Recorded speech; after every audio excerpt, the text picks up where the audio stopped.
Salve galera, tô fazendo esse vídeo inicial porque eu esqueci de ligar o meu microfone no início do Comentando RPG, que contamos com a participação da Tatiana, e acabou que toda a fala inicial que eu fiz se perdeu, não ficou registrado no vídeo. Então estou fazendo essa introdução em que falamos de duas lore sheets dentro desse episódio, que foi sobre a linhagem Ventrue pura e o culto de Mithras. Então, a partir desse momento que vocês vão entrar no vídeo propriamente dito, já é com a Tatiana se apresentando. Então, sendo assim, curtam aí mais um Comentando RPG sobre as lore sheets do V5. Abração! Olá pessoas, eu sou a Tati Versier, eu sou malcaviana, historiadora, fotógrafa e faço parte da equipe de moderação do grupo Vampire V5 no Facebook. Acabei de sobreviver a um Vamptober, a gente estava até que falando sobre isso agora, e se alguém quiser dar uma olhada, as minhas fotos estão todas disponíveis no meu Instagram. E recentemente, que eu acho que é o meu maior conquista, assim, pelo menos é o maior orgulho no momento, foi o livro que a gente acabou de soltar no Storytellers Vault, com o primeiro conteúdo para V5 BR, que é a coletânea de contos dos vencedores do concurso que foi promovido pelo Rony Souza no grupo, e tá lá disponível para download também para quem quiser conferir. Show! Então, agora esse parceirão que tá aqui com a gente, o Rafael Oliveira, que é o nosso oráculo de tudo que tem de conhecimento, que extrapola aquilo que eu consigo buscar tanto nos livros quanto no White Wolf Wiki. Rafael, diga um oi aí pra galera. Boa noite, galera. Não sou um oráculo, sou só um cara que lê pra caralho. Sou o senhor da razão. Inclusive, quando não sei, já tenho que falar que não sei, né? Não é vergonha nenhuma falar que você não sabe de alguma coisa. Boa. Só arrumar aqui minha câmera. Olha, o Além e Conta tá dizendo o seguinte, mandando um salve aqui direto do Meio Mundo RPG. Um salve de volta aí pra você. E também o Rafa. Ah, é tu, Rafa. Sou eu. Bom, antes de começarmos a falar das lore sheets, eu gostaria, que eu acho que é sempre interessante, a gente fez isso com o Pedro da semana passada, e a gente vai fazer também com você, Tatiana. Qual é a tua avaliação das lore sheets nessa quinta edição do Vampiro Mágica? Então, eu tenho mixed feelings, assim, sabe? Eu tenho aquele sentimento de... E é o seguinte, eu acho que muitas delas vieram extremamente quebradas. Eu acho que algumas meio que perderam a mão, assim. Eu vi recentemente, inclusive, a que lançaram pela Lay by Night, a do Jasper, que eu fiquei assim, meu Deus, o que é isso? Mas, por outro lado, eu acho bacana eles lançarem isso porque você dá um suporte para se criar um background. Porque eu acho assim, é complicado você pegar a lore sheet no vácuo, mas eu acho que a partir do momento que você entra ali em acordo com o seu narrador, com o grupo, e encaixa aquilo como parte do que seu personagem é e faz aquele embasamento, ele na verdade ele dá um trampolim para que você tipo, comece a puxar e criar quem é aquele cara, por que ele foi escolhido, por que ele tem aquele, né, aquela ficha de conhecimento e acesso àquelas vantagens ali. Então eu acho legal, principalmente dentro da proposta da V5, que é trazer uma coisa mais pronta, mais ali fechadinha para você jogar na mão das pessoas e as pessoas já poderem sair ali, né, tipo aquelas rodinhas da bicicleta. Então é uma iniciativa legal, mas eu acho que ela tem que ser usada com um pouquinho de cuidado, porque ela pode meio que criar um caos ali, eu acho que principalmente talvez para pessoas iniciantes. Boa. Bom, Rafael, quer fazer algum comentário sobre as lore sheets ou a gente já parte logo para comentar as duas desta noite? Eu queria perguntar pra Tati se ela tem alguma favorita. Boa. Alguma lore sheet favorita, uma que ela sempre pega, alguma que ela quer comentar em específico, uma que ela detesta.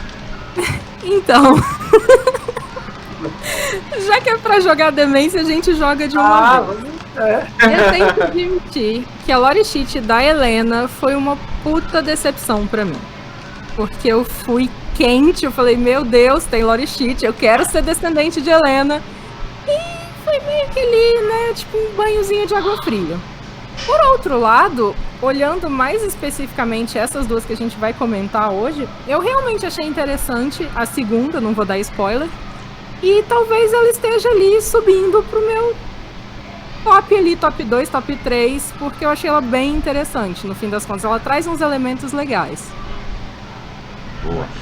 Eu quero registrar que eu sou fã de qualquer coisa que tenha Bruhá em lore sheet. Beleza. Bom, então vamos partir para as lore sheets. Caso vocês não saibam, as duas que nós iremos trabalhar hoje é a primeira, Linhagem Ventrue Pura, e a segunda, o Culto de Mithras. Então vamos pelo primeiro. Eu costumo pensar algumas informações do White Wolf Wiki, que ele está em inglês, aí eu pego o texto, dou uma traduzida, pelo menos o que eu achar mais interessante, e em seguida a gente dá uma passada no conteúdo da lore sheet. Eu faço uma leitura da descrição e depois o Rafael comenta os níveis que estão disponíveis. Então vamos lá. Os Ventrue há muito tempo têm sido uma das mais orgulhosas linhagens de vampiros. Seus membros trabalham duro para manter uma reputação por honra, comportamento refinado e liderança.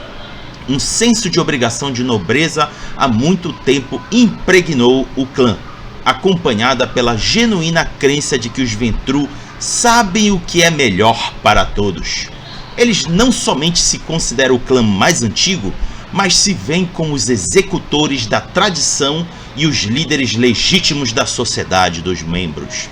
Eles há muito tempo têm abraçado a partir das fileiras da nobreza e de privilégio, seja reis ou seja príncipes comerciantes, mas eles também têm sido vistos como cavaleiros e senhores de guerra que buscavam viver pelas leis do cavalheirismo e do dever. Aliás, os Ventrue se adaptaram a preencher as funções de liderança ao longo das eras, e nas noites finais são mais políticos do que guerreiros nobres, mais CEOs do que lordes barões.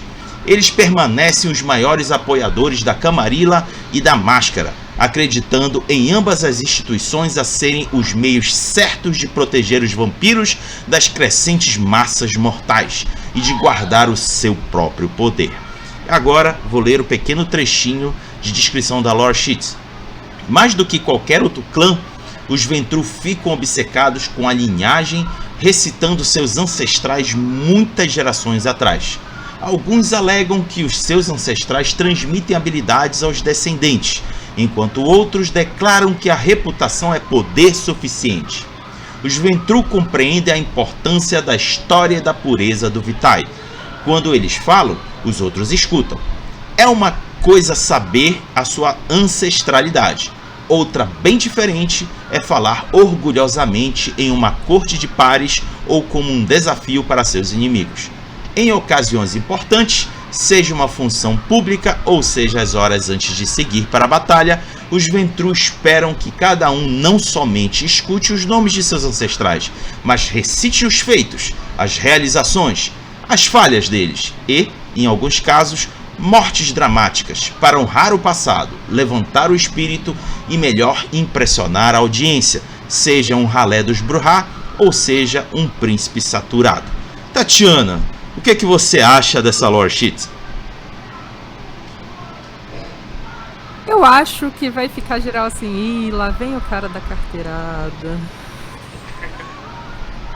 Pelo menos é a sensação que, pelo menos ali os 3 primeiros níveis me passam. Boa, boa. Mas porque diga. Ventrue também, se não, né, tentar se engrandecer pelos antepassados. Então, é coerente, vai, bem coerente. Diga lá, Rafael. Eu acho que ela traz, vou reforçar o que a Tati falou, eu acho que ela traz, especialmente os 3 primeiros níveis, ela traz para dentro do jogo, mecanicamente, uma coisa que já era citada como fazendo parte do lore, do como fazer, né, dos Ventrue. que eu acho que é uma coisa uma coisa positiva das lore sheets como um todo, né? Que eu já vinha defendido há algum tempo atrás. Essa lore sheet em si, ela trata muito da genealogia, né? Dos Vantrue, que é o lance na terceira edição tinha o Dignitas, né? Que eles falavam muito, né, no Clanbook, que é um sistema de premiação conforme alguém vai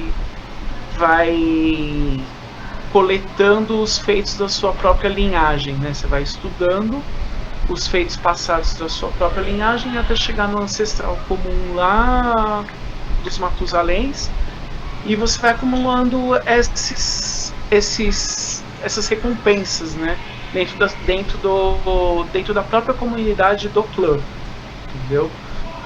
E embora a Dignitas lá seja bem mais complexa, eu acho que essa lore sheet ela traduz de forma mais simples, entendeu? O sentimento geral aí desse sistema. Eu quero registrar aqui uma observação que me intrigou bastante nessa lore sheet. Lá no nível, deixa eu ver, só checar aqui, lá no nível 4, ele dá 3 opções de linhagens para você atrelar o seu personagem. Aí eu fiquei aqui matutando.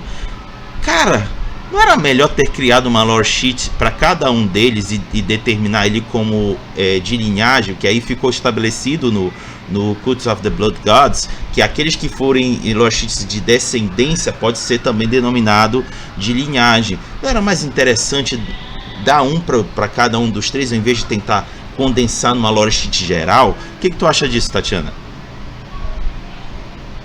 Então, eu não sei, porque eu não sei se eles conseguiriam criar um conteúdo coerente o suficiente para você colocar isso ali naquela lore sheet. Sem querer me atravessar e já falar logo do nível 4, eu achei que ela é coerente com os níveis anteriores. A gente está falando ali de linhagem, a gente está falando ali numa progressão de importância. Então eu achei legal vincular isso a 3 personalidades importantes ali do clã. Então eu não sei, eu acho a sua ideia interessante, mas eu não sei se conseguiria se criar um conteúdo coerente o suficiente para que a gente tivesse lore sheets independentes nesse assunto. Saquei. E você, Rafael? E também tem que ver que, assim, o Vantrue, ele não teve muitas crias, né? Pelo menos as crias, assim, as de 4ª geração em específica, além dessas 3, só tem mais uma que eu consigo destacar, que é a Artemis.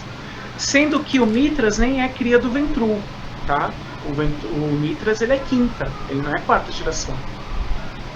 Mas, de qualquer forma, a maior parte do clã descende de um desses caras. Então qualquer um poderia pegar, entendeu? Não é mais tanto uma linhagem, é mais sobre o clã como um todo. E eu vejo essa lore sheet, eu também pensei por muito tempo em colocá-la como uma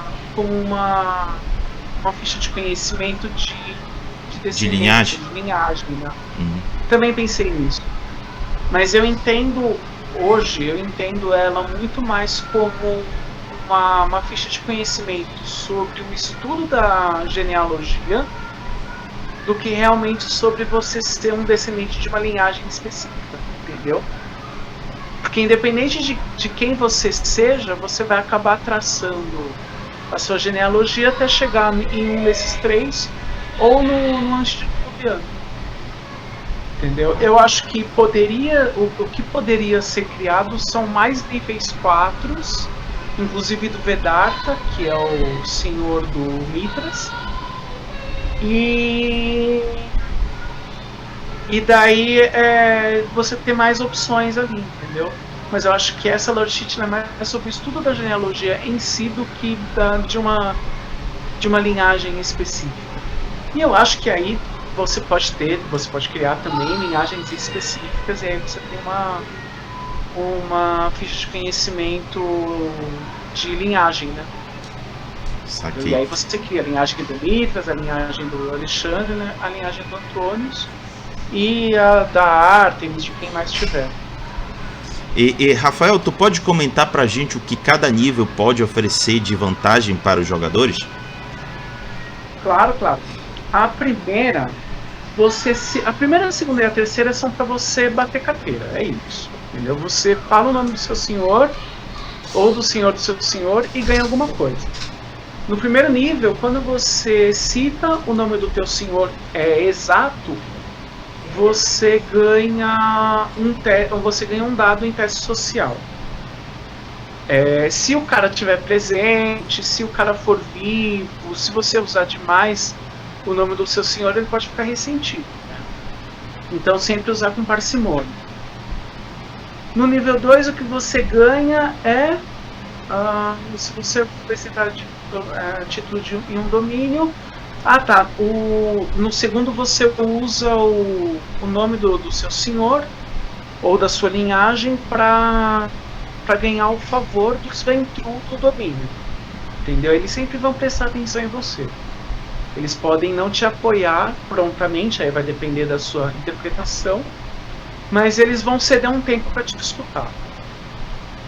E na 3 é para você fazer recitação. Aí você vai falar o nome do seu senhor, o nome do seu senhor, você vai contar uma história. Quando você tiver pelo menos 30 minutos para contar a história da tua linhagem, a história de alguém importante que veio, não sei o que e tal, você vai ganhar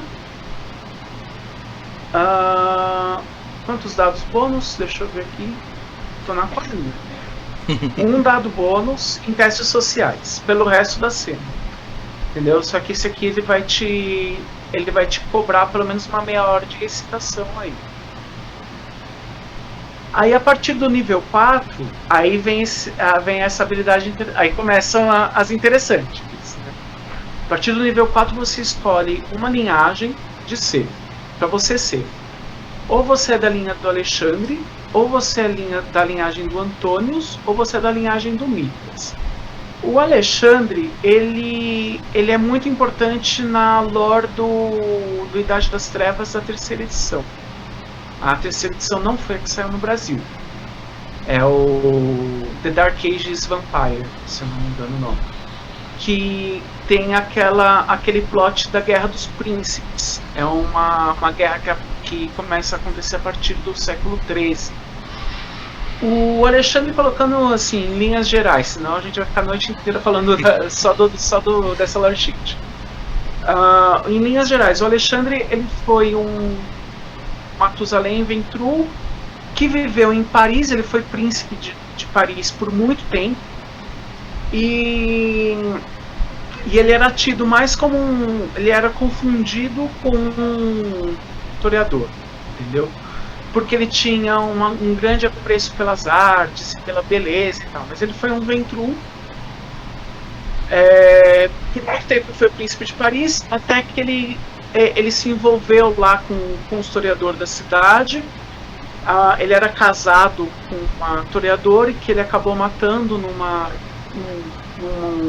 rompante ali de ciúmes e fúria. Matou a mina e isso deu um problema com o historiador da cidade. O historiador chutaram ele de lá. Depois ele foi tentar ganhar favor com o Hardestar. Foi tentar fazer graça com os Gangrel e morreu com os Gangrel. Colocando bem em linhas gerais, tá? Ele vai te dar, se você for da linhagem do Alexandre, ele vai te dar 2 dados bônus em testes de persuasão e performance em público. Só que você vai ter que fazer um teste de frenesi se alguém te interromper na sua explicação, na sua oratória. Então você vai ser o palestrinho. A linhagem do Antônios, a gente já falou um pouco do Antônios quando a gente falou da Tríade. Os caras lá de Constantinopla. O Antônios, ele foi um dos maridos do Michael, né? Fazia uma tríade ele, o Michael Draco. e o Draco, exato. E aí o Antonius, a gente já contou um pouco da história dele lá. Ele era um grande estrategista militar, um grande arquiteto. Ele foi morto pelo Michael ou pelo Draco? Foi pelo Agora Draco. não lembro. Foi pelo Draco. Foi morto pelo Draco, substituído pela Cria, e aí não deu certo. Depois disso o sonho foi ruindo cada vez mais. Se você for da linhagem do Antonius, você vai ganhar 2 dados em testes de acadêmicos e liderança para planejar uma defesa do domínio ou da cidade ou de uma construção. Em compensação, você vai fazer um teste de frenesi se alguém perturbar a sua estratégia, o seu plano, o seu planejamento. E a linhagem de Mithras, ele é um deus sol persa, que a gente vai falar mais dele, que é a próxima lore sheet. O Mithras, de muitas formas, ele representa os ideais do Ventru como um todo, entendeu? Ele é um grande exemplo de culto de personalidade. Os membros do culto de Mithras têm toda uma mítica sobre ele resistir ao sol e tal. Então a sua dificuldade para resistir a frenesi de medo por exposição ao fogo é reduzida em 2. Só que você sofre uma penalidade de 2 dados em teste de dominação feita por vampiros mais velhos da mesma linhagem do Mithras. Entendeu? Então os mitraístas eles têm essa questão de hierarquia muito bem definida. Você sempre vai obedecer. Você sempre vai obedecer, não, né? Você tem uma dificuldade em contrariar os desejos de quem é da mesma linhagem que você. Entendeu? Todos esses você escolhe um deles para ser o seu ancestral de nível 4. O nível 5 você sabe o nome do antediluviano. E quando você dá o nome do antediluviano, todo mundo te obedece. Todo mundo para te obedecer. Só que o nome do antediluviano não fica na sua memória. Entendeu? Quando você nomeia ele automaticamente desaparece da cabeça de todo mundo. Perfeito. É isso. E Tatiana, cadê aqui o nome? O Daniel TK tá dizendo que tu veio aqui para defender os Ventru. É verdade isso? Olha, que calúnia! Eu, defensora de Ventru, jamais. Apesar de que, né, a gente tá falando de Ventru, é melhor se comportar, vai que o príncipe não gosta. Eu acho que eu sou meio nova pra sofrer caçada de sangue ainda. Então, sim. Salve, Ventru. Mas olha, considerando que você realmente veio aqui vestir a carapaça dos Ventru, montando o seu personagem deste respectivo e digníssimo clã, quais desses níveis você toparia botar como ficha de conhecimento do seu personagem? Uau, essa pergunta é meio tricky, na verdade. Foi o que eu falei no começo, que esses 3 primeiros níveis me dá a sensação de, tipo, que uma hora vai chegar que, tipo, mano, não aguento mais aquele cara, velho. Ele só sabe falar da linhagem, sabe? Eu tenho um pouco de dificuldade de acreditar que principalmente essa de recitar a linhagem vai colar por muito tempo. Que é uma coisa que fala, que você ganha ali aquele dado com todos os membros, mas eu tenho aquele, sabe, pezinho atrás. E por outro lado eu penso, gente, eu chego lá toda pomposa, recito minha linhagem, porque tipo, eu sou o descendente do fulano e ciclano e faço aquela palestra de meia hora. Aquele cara que tá ali infiltrado, os anarquistas falam, então é aquele ali que a gente tem que pegar. Então eu tenho um pouco de medo desse nível 3. Agora perceba que você ser de uma linhagem pura dos Ventru não quer dizer que você seja da Camarilla. Entendeu? Verdade. E aí, como é que essa lore sheet funciona se você for um anarquista? Como é que você bate carteira com os Ventru anarquistas? Porque eles existem. É meio que o suicídio, o cara querer botar isso pro personagem, mas pode ser um excelente gancho de se jogar até pro narrador aproveitar. Bom, ele ainda dá acho que o nível 2 ainda dá um exemplo, né? De você ser um descendente de barão anarquista e tal. Né? Cara, o Ale acabou de falar blasfêmia, camarilla ou nada. Eu gosto muito de Ventru anarquista. Eu gosto para um caralho de Ventru anarquista. Inclusive no Forbidden Religions, que acabou de sair, vai ter o culto da Artemis, que é perfeito para você fazer um Ventru anarquista, que é um Ventru mais militarista, assim, um cara mais da quebrada, assim, sabe? Inclusive, uma teoria que eu tenho é que Brujah é a antitribo do Ventru e vice-versa. A gente ainda vai descobrir isso. Vai ter uma galera se esfumando depois dessa. Não faz isso. Não faz isso com os Brujah, como que você deixa 2 clãs putos de uma vez? Boa.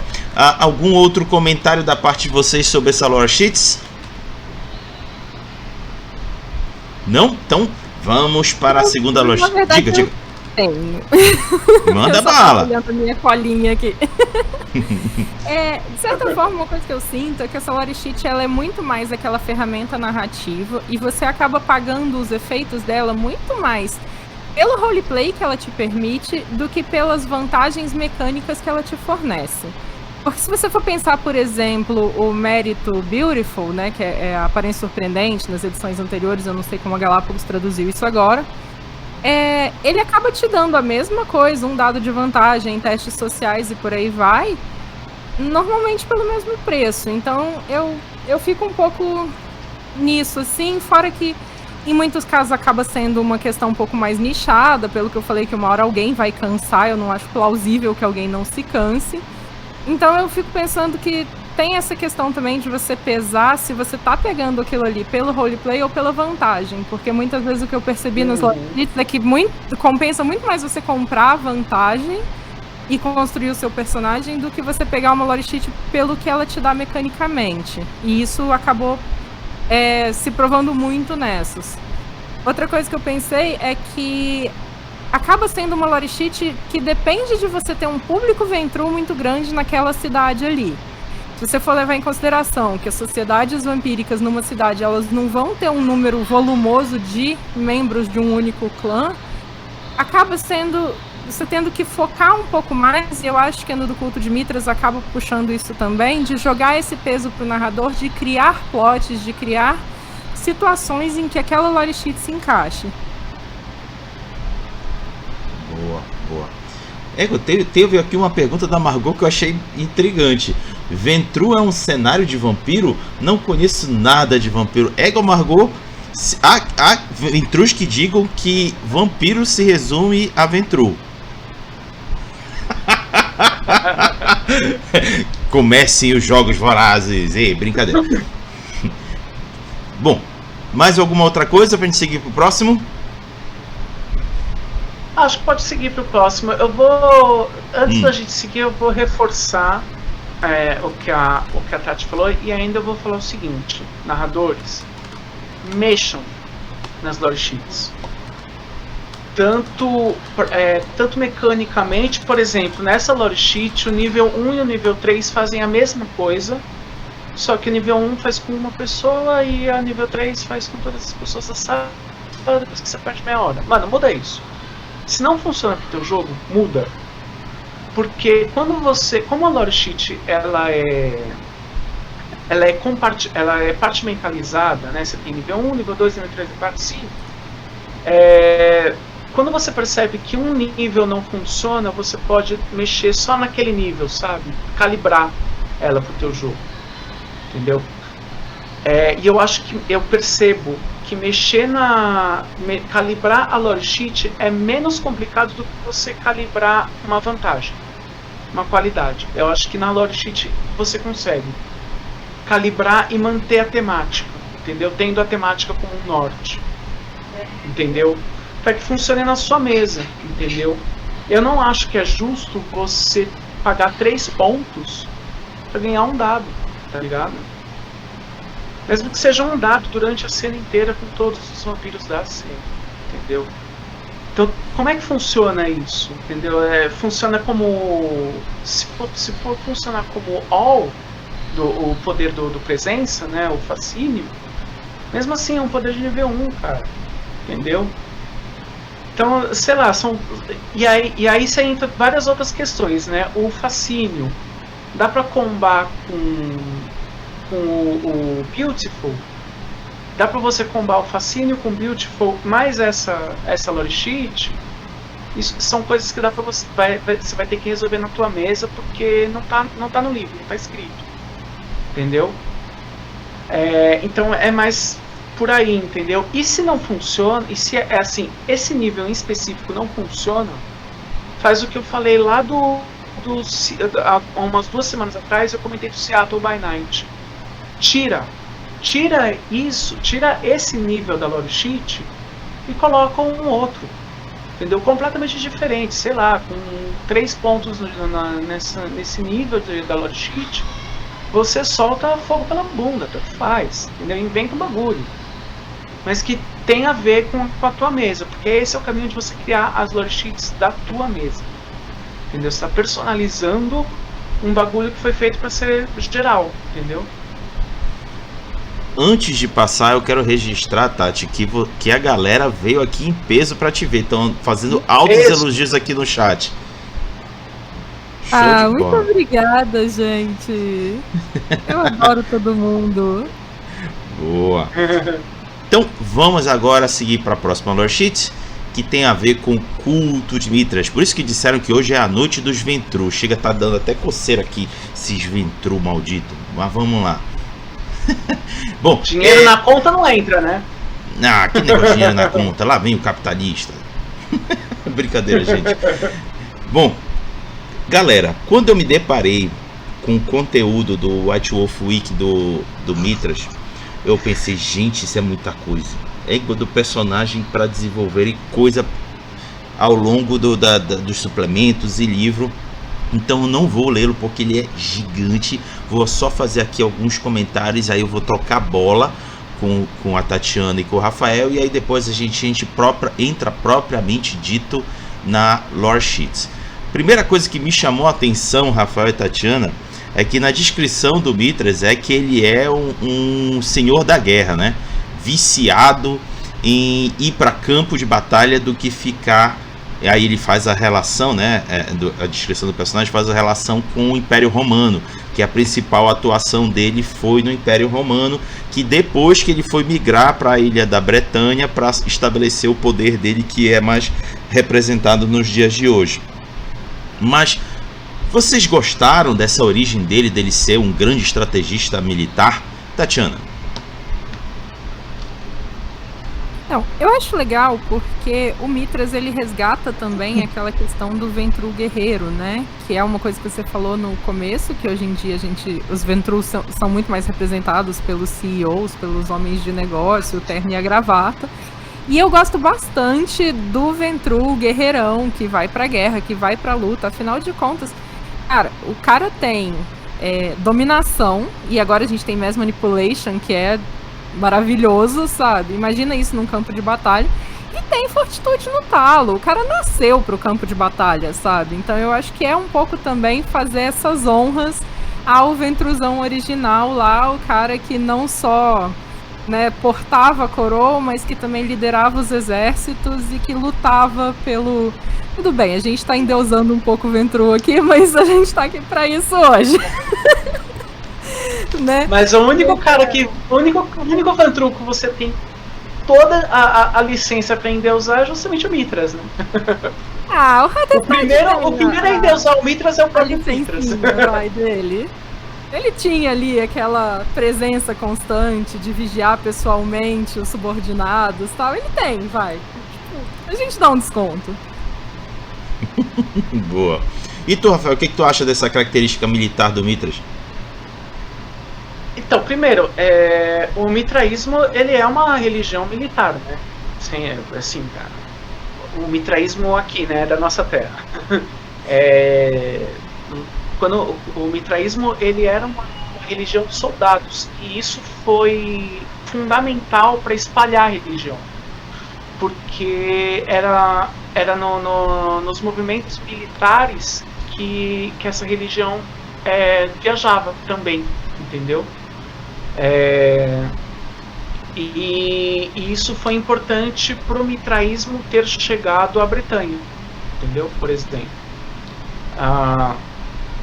Voltando pro cenário, quando a gente chegar lá no... Aliás, antes de chegar no Cult of the Blood Gods, deixa eu falar no Camarilla. Surpreendentemente, o Camarilla, o livro da Camarilla, ele fala muito sobre religião, o que é uma bela mudança em relação ao Camarilla da terceira edição, quem está chegando agora, né? A Camarilla, ela professava ser, aliás, a Camarilla sofreu uma mudança radical, né, nas edições, na edição recente. Até ontem, a Camarilla dizia que os antediluvianos não existiam. Eles já admitem. Entendeu? Hoje, eles falam que a propaganda, você vai abrir o livro da Camarilla e o que você vai ler no livro da Camarilla é: os antediluvianos existem e eles estão do nosso lado. Cara, entendeu? O que é claro que é uma propaganda enganosa, né? É assim, você saltar do antediluvianos não existem pro os antediluvianos são nossos aliados, há um salto gigante, entendeu? Então a Camarilla e a Camarilla, ela fez um pacto, uma aliança muito importante com a Shira.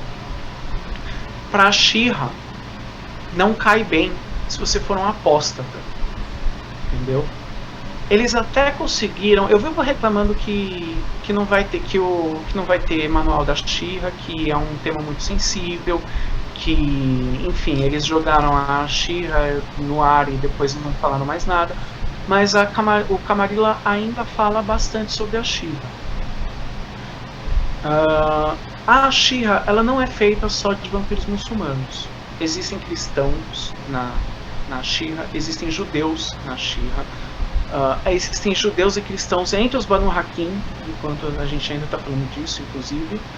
Mas de qualquer forma, a Shira, ela é um pouco teocrática. Ela mantém uma tradição que ela é baseada nos 5 pilares do islamismo, porque os fundadores são islâmicos, entendeu? Então, por mais que exista essa grande representação religiosa dentro da Shira, os pilares, as tradições são as mesmas tradições do Islã, entendeu? Eles respeitam todas as religiões, eles aceitam todas as religiões. Inclusive, eu já falei aqui, vou falar de novo, eles aceitam Baal dentro da Shira, desde que eles sejam convertidos. Pelo menos no Veil of Night, não sei como vai ser para a quinta edição. Mas para eles, você não ter uma religião não cai bem.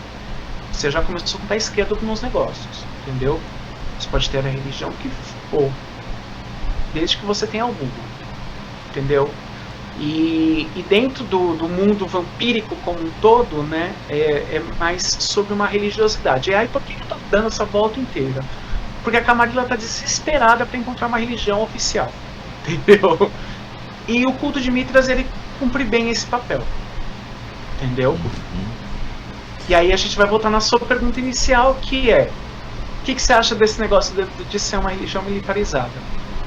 Ótimo, é excelente, porque é tudo que a Camarilla precisa, entendeu? Uma religião que seja capitalista, entendeu? Ela não é no sentido de ser guerreiro de espada e escudo, não. Ela é uma religião agressiva, entendeu? Eles buscam por poder, ativamente, e nada é mais Ventrue, e nada é mais Camarilla do que isso, entendeu? Você perseguir o poder e você perseguir a derrota do seu inimigo de forma religiosa, entendeu? Isso é o cerne do culto de Mithras, entendeu? Perfeito. Avançando aqui um pouquinho na história do Mithras agora, saindo um pouco do Império Romano e voando, quer dizer, caminhando para a Bretanha, foi lá que Mithras se estabeleceu e lá ficou até onde pôde. Eu não vou avançar o tempo, mas é lá que ele estabeleceu principalmente o poder de influência dele. E é interessante que ele entra em torpor, é descrito lá no White Wolf que ele entra em torpor enquanto é influência do Império Romano, mas depois quando desperta eles foram embora, só ficou os normandos lá e ele que se vire nos 30. É descrito lá que há todo um jogo de influência para ele poder se estabelecer como uma figura de referência na ilha como um todo da Grã-Bretanha. Ele ajuda até a formar, me esqueci aqui o nome, uma espécie de ducados, em que é feita uma espécie de conselho e tomadas de decisão que ajudam ele até a evitar a queda dele por várias vezes na entre aspas, jihad local. E aí traz uma outra perspectiva do Mithras, que é essa mais do manipulador e do jogo de influências. O que tu acha desse perfil dele, Tatiana? Então, me dá uma certa sensação de que o Mithras ele foi bastante oportunista em alguns momentos. Se você for lembrar que a princípio ele nega a Camarilla, fala, não, eu não quero saber disso, eu tô de boa, tô de fora. E daí, à medida que as coisas vão esquentando, ele acaba se tornando o príncipe, e aí ele, opa, não, agora Camarilla, ó, né? E eu acho isso, que tipo, e daí ele acaba se tornando um dos príncipes que tem um dos principados mais longos e mais duradouros ali, e acaba tendo uma puta relevância e tal.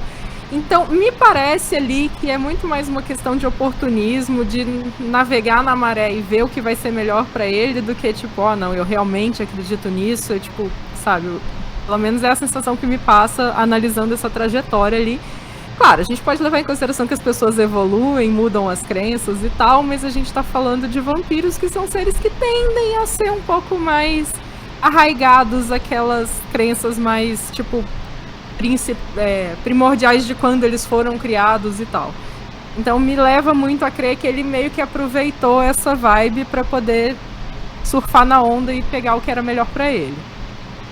Perfeito. Rafael, tem uma coisa que me chamou a atenção nesse período de hegemonia do Mithras, que ele chegou até a acolher o próprio antediluviano Hakim. O que tu acha disso? Como é que é? Desculpa, eu tava lendo o comentário do Ale, me conta aqui, ele falou. É que eu tava falando do diretório e aí ele me respondeu aqui sobre os mestres secretos, né? Sobre a existência dos mestres secretos do clã. Eu falei do diretório, que a gente comentou sobre eles na lore sheet da Fiorenza Savona, e aí ele me disse que talvez não sejam as mesmas pessoas. Ele falou, posso estar errado, preciso reler. Vamos os dois reler, porque eu também não lembro disso, então. Agora vai lá, pode perguntar, Raga. É porque eu tô pegando aqui um trechinho que me chamou super atenção, assim, ligou assim meio que um sinal. Caramba, tudo isso, que é dito o seguinte, que na fase hegemônica do Mithras, lá na Grã-Bretanha, é dito o seguinte, que o refúgio dele em Londinium, que é a Londres, né, como conhecemos hoje, tornou-se um local de encontro para vários eruditos, entre eles seu companheiro de clã Bindusara e o assamita antediluviano Hakim. Tu já tinha visto isso? Já, inclusive a última pessoa a encontrar o Hakim vivo foi o Mithras, entendeu?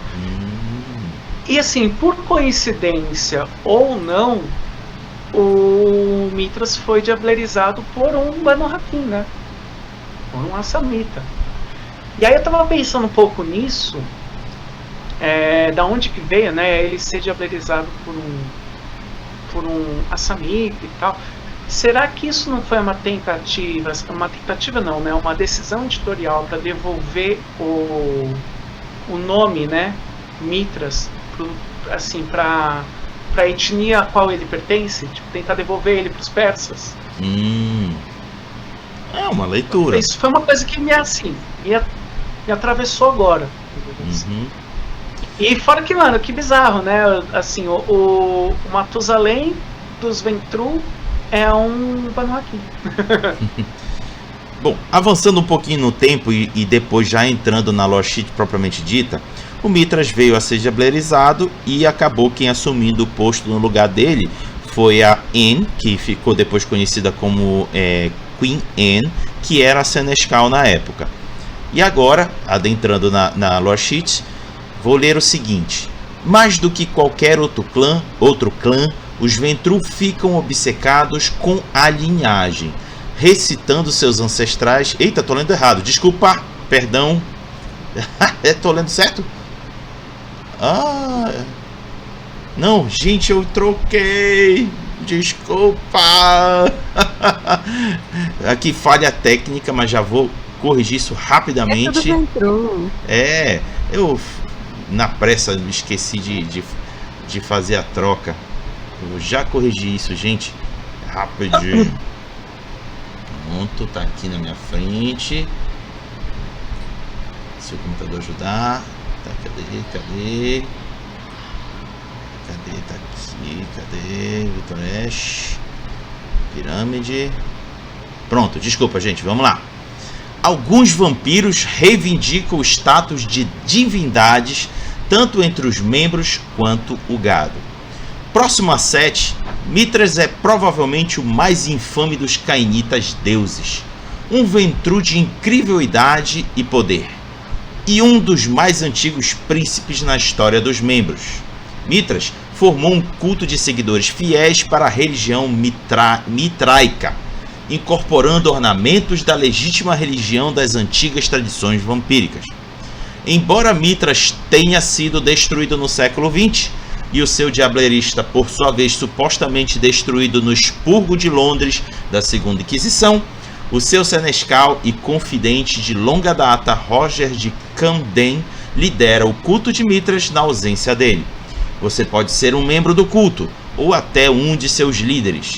Talvez você acredite que o culto seja a chave para a dominância na Jihad, tomando o milênio de governo de Mithras como inspiração.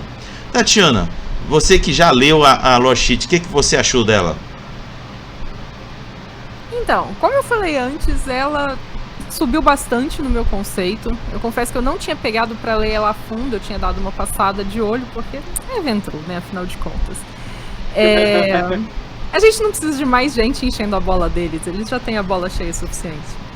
E, incrivelmente, eu gostei bastante. Eu acho que ela traz não só essa questão do culto de Mithras, e eu acho bem pertinente o que o Rafa falou no começo, que você cria ali uma vinculação com uma religião que tem um pouco a ver com os princípios da Camarilla. E aí, enquanto ele estava falando, eu até lembrei que, historicamente, não em Vampiro, mas na vida real, né, a gente tem uma associação sempre muito forte entre a nobreza e a religião ali, como forma de uma legitimar a outra, tal. Então, em alguns momentos, inclusive ali um momento bem próximo da criação da Camarilla, se a gente for puxar de volta, são os momentos em que você tem aquela vinculação mais forte entre o poder terreno com o poder religioso, tal. Então, eu acho que faz bastante sentido esse vínculo. E eu achei que essa lore sheet, ela te traz isso muito mais para sua mesa, para o seu jogo, com formas, com mecanismos para você encaixar essa religião e essa religiosidade ali dentro da sua crônica, dentro da sua narrativa, de uma forma bem interessante, porque nos 4 primeiros níveis ali, ela te traz, de fato, cargos dentro daquela seita, daquele culto. Então, é uma coisa que eu achei bem legal. Eu não vou mencionar o nível 5, porque o nível 5, para mim, ele soa bastante incômodo. Mas até ali, até o nível 4, eu achei ele fantástico. Eu achei que ele traz uma... Né, que a V5, ela vem trazendo toda essa questão de religião, tem o cults, tem, sabe, tipo... Em vários momentos você tem isso trazendo. O Rafa comentou que o livro da Camarilla acaba trazendo isso muito forte também. Então eu achei ele super legal também nesse conceito. Ele trouxe uma ferramenta narrativa diferente, ele trouxe aquele sparkzinho de ideia nova que você pode ter, e eu acho que ele se encaixa bem ali no que é a proposta que a V5 vem trazendo também, de puxar essa religião de volta e usar isso para tentar talvez refortalecer uma Camarilla que agora está um pouco né, caidinha, que tá ali um pouco passando por problemas, eu imagino que faz bastante sentido você querer essa vinculação de volta para poder tentar fortalecer algo que tá ali meio que mal das pernas. Perfeito. Sendo assim, Rafael, faça aí pra gente os comentários de cada nível dessa lore sheet. Tá, essa aqui é, até como a Tati falou, eu concordo com ela. Eu acho que é mais legal eu passar cada um dos níveis, porque são todos os níveis são bem legais, fazem coisas diferentes, entendeu? Mas assim, passando de forma geral, o que essa lore sheet faz é criar um super Ventru. Ela pega todas as coisas que o Ventru faz e superlativa isso, né? Coloca isso no nível seguinte, né? Então vamos lá, o Neófito, que é o primeiro nível, ele vai te dar um dado em todas as rolagens sociais quando você lida com um rebanho e com os seus servos. No nível 2, você é um Ninfos. Vou dar uma pausa aqui para falar sobre o nome dos níveis, né? O mitraísmo, ele tem, aqui no jogo, né? Ele prega ele é um culto de mistérios, né? O que isso quer dizer? Ele é um culto de iniciático, né? Mais ou menos como maçonaria, como a Rosa Cruz, em que você vai sabendo dos segredos conforme você é iniciado nos novos passos, né? Eles chamam de 7 passos ao sol, no caso. O primeiro passo é o Corax, como é que é o nome? O Corvo. O segundo passo é o Ninfos, a noiva. Terceiro passo é o Milis, o soldado. Quarto passo é o Persis, o persa. Quinto passo é o Heliódromos, que é a carruagem do sol. E por fim o sétimo passo é o Pater. Entendeu? São títulos nos quais você vai subindo e aí você vai sabendo de verdades interiores, seguindo suas práticas mudam. Por que eu estou falando isso? Porque na lore sheet os níveis têm o nome, né? Tem o nome do cargo que você ocupa. Mas aí é o seguinte: quando o seu jogador pegar essa lore sheet, você não vai precisar xerocar o culto de Mitras que está no Cult of the Blood Gods, porque você vai falar dos cultos de Mitras no Cult of the Blood Gods. Por quê? Porque sendo um culto de mistérios, ele age em células separadas, entendeu? Então cada célula ela age de forma completamente independente. Os símbolos são diferentes, as festividades são diferentes. Então você tem liberdade para personalizar o seu culto de Mitras da cidade, entendeu? Agora voltando aqui para o lore sheet. No nível 2, o que você ganha? Você ganha 2 dados de bônus em todos os testes onde os costumes Ventru ou os costumes mitraicos são discutidos ou estudados. E o equivalente a 2 pontos de status entre os Ventru. Ninfos, ele costuma ser o cara que estuda melhor as tradições do mitraísmo que se confundem com as tradições dos próprios Ventru. Entendeu? Porque o Mitras ele é um cara muito influente. O terceiro nível é o Leo, né? O Leon. Os mitraístas não hesitarão em confiar em você informações e mensagens. Você ganha um dado em todos os testes, exceto disciplinas, nos quais você tenta fazer outros vampiros confiar em você. Claro, se as suas lealdades estão fora do culto, este legado te garante acesso a informações profundamente perigosas. O Léo, ele é um tipo de mensageiro. Ele faz um trabalho de comunicação entre as células. Bom,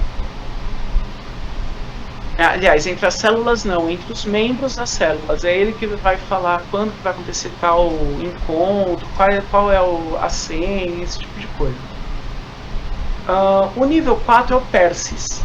No Perseus ele é como se fosse um jurista. Você é um juiz dentro do culto. Entendeu? Você recebe uma espada curta e a autoridade para assassinar inimigos do culto, para uma garantia de total álibi dos refúgios secretos, acessos e recursos.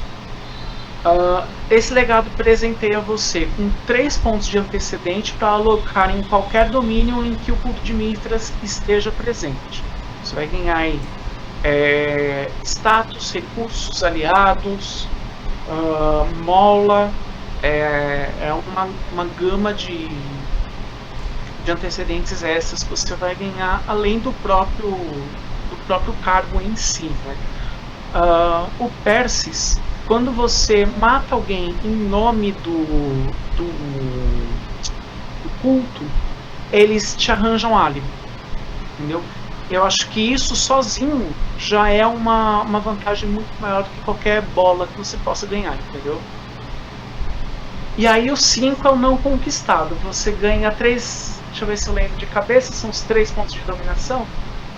Você carrega a fagulha de Mithras dentro de você, talvez você tenha tomado pité do Monte Coven, ou talvez tenha bebido do próprio Mithras. Agora Mithras vive em você. Às vezes o ancião fala contigo em comando ou orientação, apesar de não ser poderoso bastante para te compelir. Quando você agrada a Mithras, você ganha 3 dados extras em testes de dominação, fortitude ou presença. Você escolhe um desses, pelo restante da noite. Agora entendi. Nesse... Pode falar. O Super Ventru, né? Agora aí entendi que você vira o Super Ventru. Agora eu entendi a chamada de atenção da Tatiana. Tatiana, aproveita. É muito, cara. É muita coisa. Mas, Tatiana, aproveitando a brincadeira da Lost anterior, vou fazer de novo. Tá aí você montando tua personagem, se deparando com o culto de Mithras, a Lost. O que você botaria na sua personagem? Então, discordando um pouquinho do que o Rafa falou de tornar o Super Ventru, o nível 1, eu acho que ele é um Osiris piorado. Porque, de certa forma, você está pagando para você ter uma vantagem que você já tem, que é aquela influência ali em cima do seu herd, do seu rebanho. Então eu não consigo ver vantagem no nível 1, de verdade. Principalmente porque o nível 1 ele não necessariamente te vincula à seita. Porque ele pode, essa sua autoridade, seu conhecimento ali que te permite talvez ser um líder de uma pequena seita, tal, vem às vezes do estudo. Então eu não sei, eu não curti muito o nível 1. O nível 2, por outro lado, pra mim ele é bonito de se ver. Porque eu sou um pouco fissurada, eu e meu marido, a gente é um pouco fissurado por balanceamento. E o que eu achei do 2 é que ele é extremamente balanceado. Ele te traz ali aqueles 2 dados, mas é um dado em nicho, ele não é tipo, olha, eu toma de presente e faz o que você quiser, sabe? Ele tem um uso ali resumidinho, né, num contexto. E ele traz uma quantidade de possibilidade de gancho para o narrador que é fantástico. Porque se você é ali uma pequena autoridade, você pode criar várias possibilidades, por exemplo, de pessoas novas que estão entrando, de você mentorar alguém no culto, eu não sei exatamente como funciona o culto, mas eu acho que essa questão de você colocar a pessoa como uma autoridade, mas não é uma autoridade que está lá no topo da cadeia ali do culto, acaba puxando muito gancho, muita narrativa, muita possibilidade. Então, em questão de ser mais bonitinho, mais balanceado, mais coerente, eu acho que eu ficaria com o nível 2. Boa. Acho que matamos tudo aqui. Alguém quer comentar mais alguma coisa da Lore Sheet? Ou a gente vai se encaminhar pro final? Eu preciso falar do nível 5, gente. Manda. Eu tava aguardando e tu não tinha falado. O nível 5 pra mim ele tinha que vir assim estampado com High Fantasy Warning. Porque o que eu acho você tem ali escalas, você tem degraus, você tem uma progressão muito bonitinha numa escala de hierarquia. E daí o nível 5, pá, você tem mitras dentro de você. Mas você sabe que essa é uma temática comum das lore sheets. O do 7 também faz isso.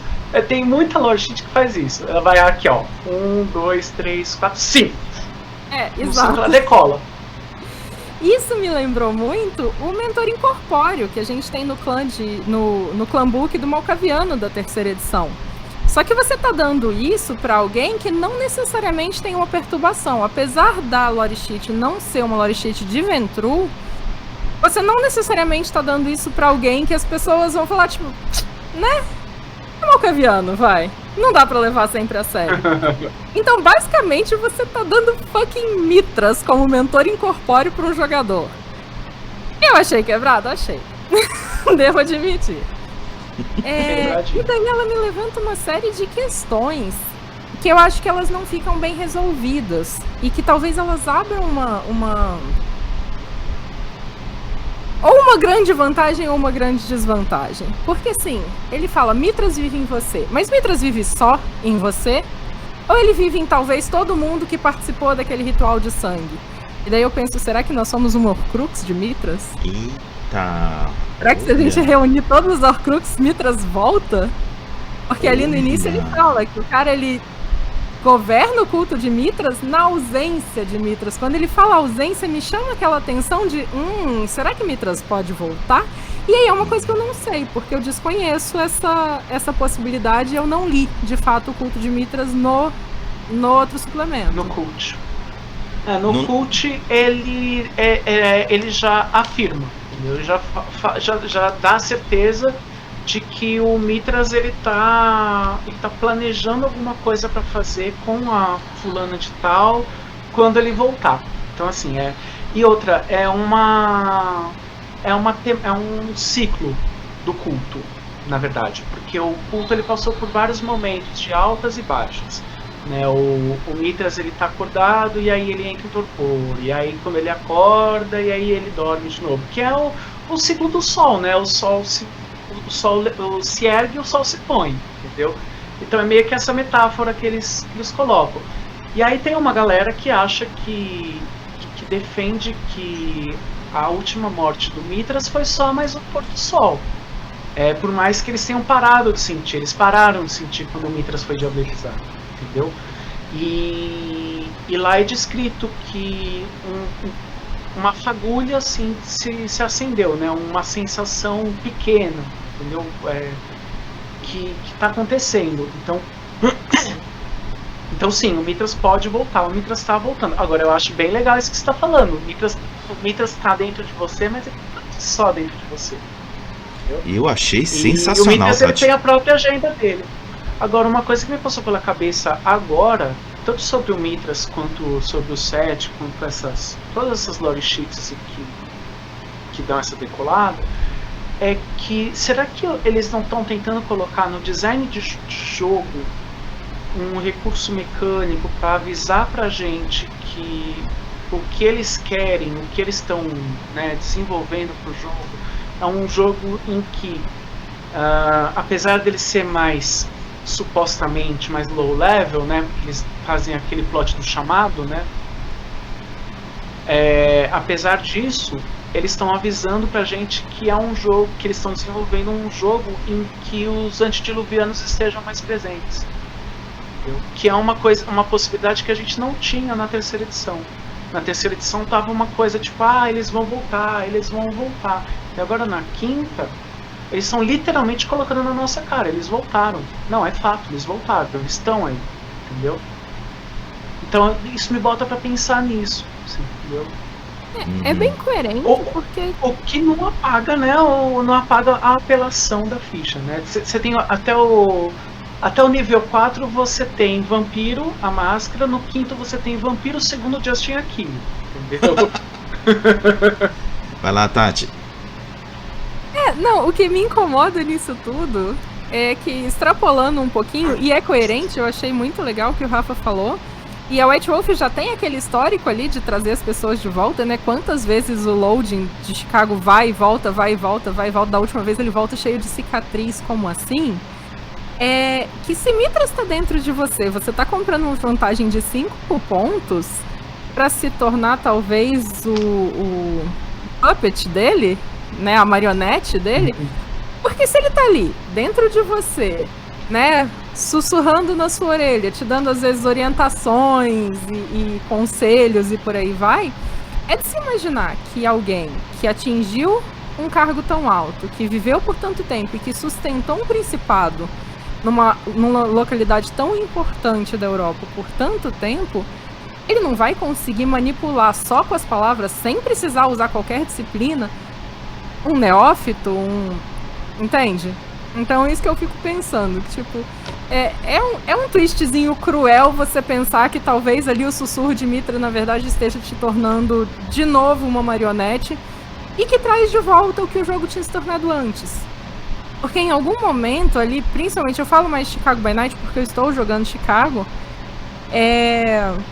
você se sente por vários momentos como se você fosse só mais uma marionete. Você tá na mão da Helena, você tá na mão do Menelli e, tipo, nada do que você faz é relevante o suficiente porque tudo está nos planos dele. Então, essa última, apesar, né, do que eu brinquei do High Fantasy, me traz também essa pontada de amargo, que pra mim a V5 tinha trazido de volta essa questão de você centrar a narrativa nos jogadores, e aí eu acho que eles já estão começando talvez a flertar perigosamente com essa questão de transformar de novo as decisões que tinham se tornado relevantes, o protagonismo dos jogadores, em mais uma vez você virar joguete diante de Luviano. Como se estivesse jogando o Jihad The Eternal Struggle, que tu tá lá, o jogador tá virando os vampiros, aí quando tu vê tem jogador até com personagens anciões antigos lá, é como se tu estivesse brincando.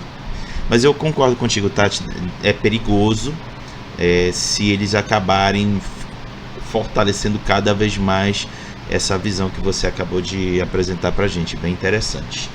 E antes de seguir para a parte final, quero registrar que essa é mais uma das, para mim pelo menos, é mais uma das lore sheets que está meio que deslocada. Como o próprio Rafael falou, se fala muito mais de Mithras no Cults of the Blood Gods do que do próprio Camarilla. Então, quem sabe ele fosse melhor colocado lá dentro do Cults of the Blood Gods e não no suplemento da Camarilla. O que você acha disso, Tati? Ou quem... Pode falar primeiro, Rafa. Vai lá, Rafa. Ou que a informação que tá no Cult of the Blood Gods fosse jogada por Camarilla, porque eu acho também que o Camarilla, ele se gasta, como eu disse, ele fala bastante de religiões e ele se gasta muito falando de não, porque eu conheci um cara que era do jainismo. Pô, puta que pariu, né? Sabe, coloca informação decente, fala do culto de Mithras logo de uma vez. O que a gente quer saber é isso, a gente não quer saber se que tem um Cainita que é jainista, entendeu? Cainita Sikh, porra, né? Sabe, economiza as páginas, usa a página, uma árvore morreu pra isso. Pô, usa a página direito. Vai lá, Tati. Excelente, Rafa, amei. Então, eu baixei os chocos agora, eu já mandei na... mais uma vez é aquela história de ter aquele sentimentozinho agridoce de sim e não. Porque, bom, primeiro, eu amo livro e eu amo coleção.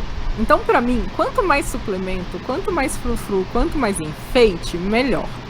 Mas, em alguns momentos, a gente começa a ter a sensação... E daí, assim, eu não posso falar das outras edições porque eu ainda não jogava.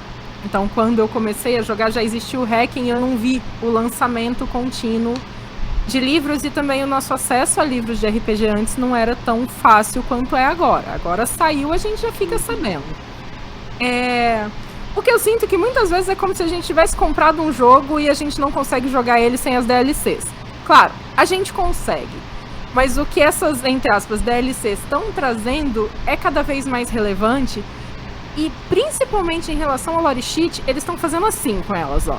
Tipo, joga cada uma para um canto e a gente que se vire para poder rastrear elas. E eu honestamente eu não faço ideia de quantas lore sheets tem. Eu imagino que vocês tenham até um controle um pouco melhor, mas... o Haka tinha falado na semana passada, né? Eu tinha jogado para mais de 100, mas já deve ser mais de uns. Deve ser por alto umas 200. Só para tu teres uma ideia, nós já estamos hoje cuidando da 34 e da 35. E olha que só estamos no Camarilla. Então deve ter umas 100, 100 e pouco. Então, a sensação que eu tenho é essa, sabe? De que eles estão semeando essas lore sheets, que são um material super legal. E daí até puxando um gancho no que o Rodrigo falou, de você criar sua própria lore sheet, ou de você alterar sua lore sheet. Agora acho que foi o Rafa, na verdade. Enfim, foi o Rafa. Algum de vocês dois. Que eu acho super bacana. Quem convive comigo mais, quem discute mais assim no dia a dia vampiro, sabe que eu amo fazer alteração. Eu já digo que eu tenho a minha V6, porque a gente já, adaptou tudo que a gente tinha para adaptar, principalmente em questão de balanceamento, para deixar ali o sistema rodando redondinho. Mas no fim das contas isso tá ficando espalhado, e aí cada hora eles soltam uma lore sheet de um jeito diferente, por um motivo diferente. Eles lançaram lore sheets do LA by Night para quem comprasse o combo do Mighty Dog dos estojos. Daí agora, como comemoração ao fim do LA by Night, eles lançaram uma lore sheet do Temple of Boom. E aí agora eles talvez vão fazer o New York by Night. E aí eu imagino se já não vai vir uma série de lore sheets também vinculadas a isso. Eu não sei se isso não tá ficando, talvez, perdido demais. Sabe? Porque a sensação que eu tinha antes você tem ali o core book, o guia do jogador, Camarilla Sabá e os livros de clã. Claro, tinha outros suplementos que iam saindo, mas as informações mais essenciais elas estavam concentradas ali mesmo, sabe? Agora a gente tá falando de uma lore sheet que tá no livro da Camarilla, que se refere a um culto que está sendo muito mais bem explorado no Cult of the Blood Gods.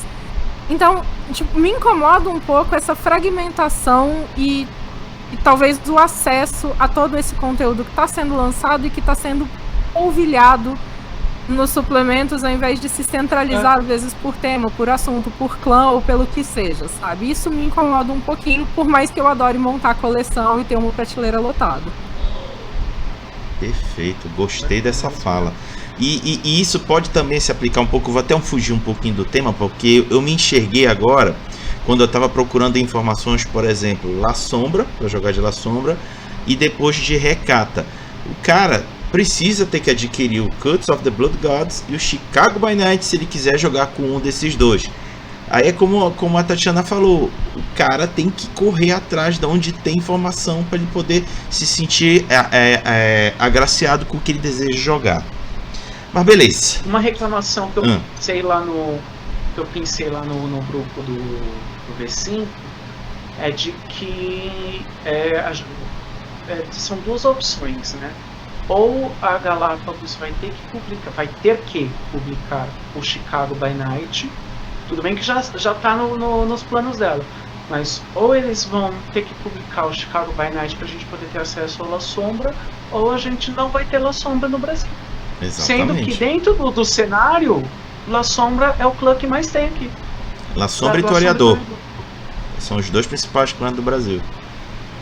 Então, e aí eu já vi um monte de gente falando que, mas pra que eu vou comprar Chicago by Night?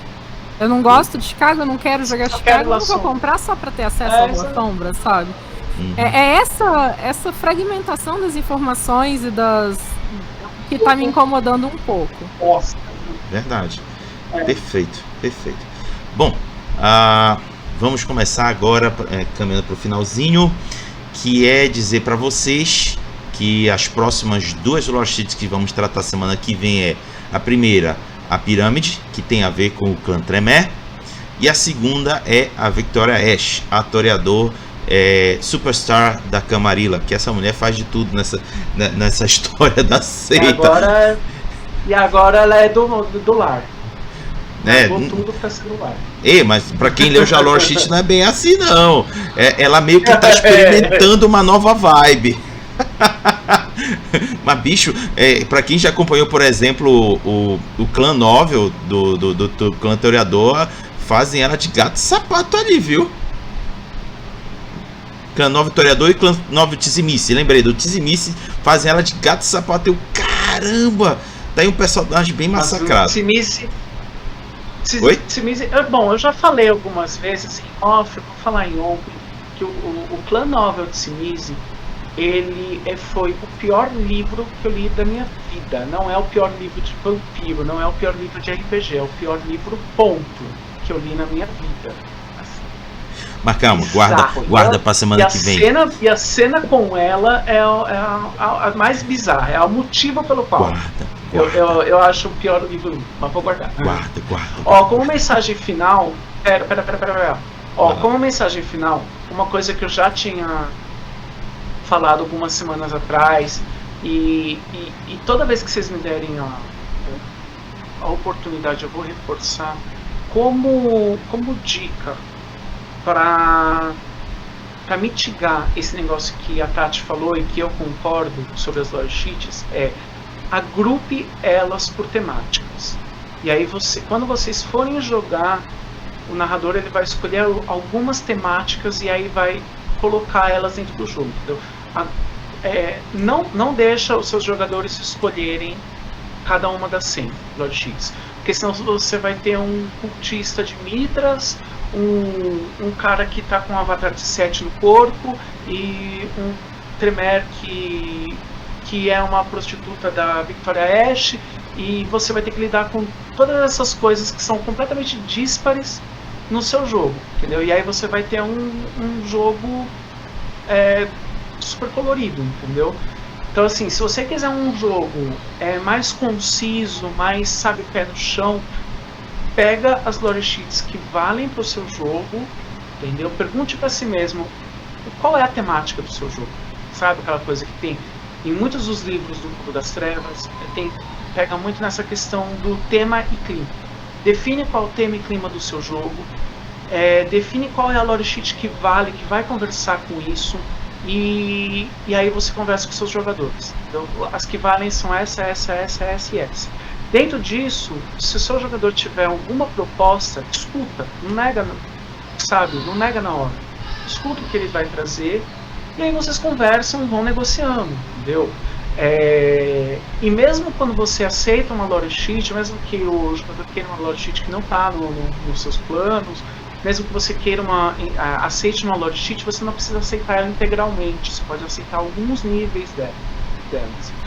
E aí, ou você tira os níveis anteriores, alguns níveis que vão ficar faltando mesmo, ou você substitui por algo que encaixa no seu cenário, entendeu? Procura o Seattle, se eu não me engano é o Seattle by Night, que é um homebrew, né, um cenário que eles fizeram e que eles usaram isso, entendeu? Eles criaram lore sheets novas, eles proibiram lore sheets e eles substituíram níveis de lore sheets. Eu acho isso bem bacana, usa isso, entendeu? Que é pra você manter o jogo centrado, senão o seu jogo vai descentralizar, vai ficar ruim, entendeu? Ruim. Perfeito. É isso, gente. Tatiana, por favor, suas considerações finais. Então, eu acho que eu concordo plenamente com o que o Rafa falou agora. Eu acho muito bacana isso, e foi o que eu falei no começo também um pouquinho, que eu gosto das lore sheets, mas eu acho que elas têm que ser ali um acordo muito bem feito.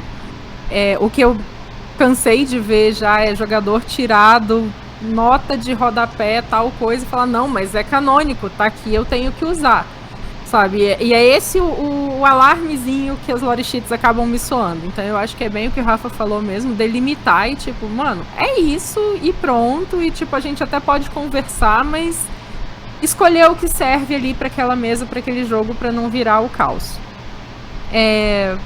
Fora isso, muitíssimo obrigada pelo convite, foi um prazer enorme estar aqui conversando com vocês, e fantástico o trabalho que vocês estão fazendo também, discutindo essas lore sheets e talvez condensando um pouco mais pra gente essas informações que estão perdidas. Então foi um enorme prazer poder fazer parte de um pedacinho disso por aqui.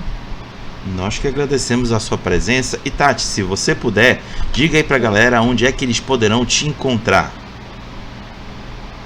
Eu tô no Instagram, @TatiVersier, é meio chatinho de escrever, mas VERSIEUX. Lá no meu Insta vocês conseguem me encontrar. Eu também tô no grupo Vampire V5 no Facebook, então é fácil me achar por lá. E no Storyteller's Vault tem um continho meu lá, com uma capa maravilhosa do Lobilos, diagramação perfeita, feita pelo Juan Amadeu, e outros 4 autores maravilhosos que eu recomendo que todo mundo leia. Então, fazendo um jabazinho aqui, baixem o nosso livro de contos lá do concurso da V5 no Facebook, que ele tá lindo. Não é porque eu tô lá dentro, não. Boa. Rafael, muito obrigado. Obrigado também a Tatiana por ter nos presenteado a sua presença aqui conosco. Obrigado a todos que nos acompanharam aí pelo chat. Vocês foram lindos e maravilhosos. Destaco aqui a presença do PH Autarquia, que é um dos autores dos RPGs que estão rolando aqui no Brasil, que é o Legado. Valeuzaço pela presença, PH. E terminamos por aqui. Tatiana, Rafael, vamos dar um até logo pra galera. Falou, pessoal. Até a próxima. Até logo pra galera.